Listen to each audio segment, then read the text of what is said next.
पुरै फुल्या सेतै भए है कपालमा यता हेर्दा बुढो म तिमीलाई एउटा क्वेसन सोध्छु तिमीले यसको एन्सर दे ल सिरियसली मजाक नगरी नउडाइकन ल मैले तिम्रो मोबाइलमा पठाएको छु म के सोध्छु है तिमीलाई जे तिम्रो भित्र मनबाट जे लाग्छ त्यही भन है ल म एउटा कुरा सोध्छु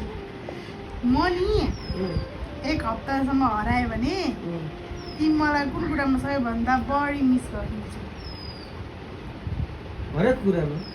के कुरामा एउटा कुरा एउटा कुरामा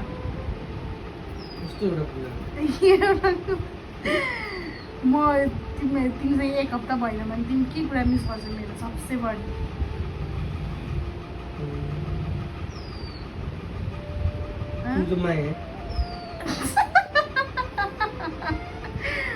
तैँले मलाई माया गर्दैन तिमीले मपट्टि गर्ने माया तिमीले मपट्टि गर्ने केयर तिमीले मलाई गाली गर्ने यो एउटा तिमीले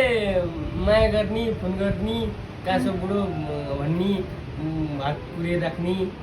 अनि सँगै बसेर खाने अनि ल भया मसँग कहिले नभनेको है तर भन्न चाहेको एउटा कुरा नभनेको भन्न चाहेको कुरा तर कहिले भनेको छैन तर तिम्रो मनदेखि भित्रदेखि भन्न चाहे मैले तिमीलाई कहिले पनि अहिले भनेको छैन तिमीलाई कुरा छ तिमी पनि अहिले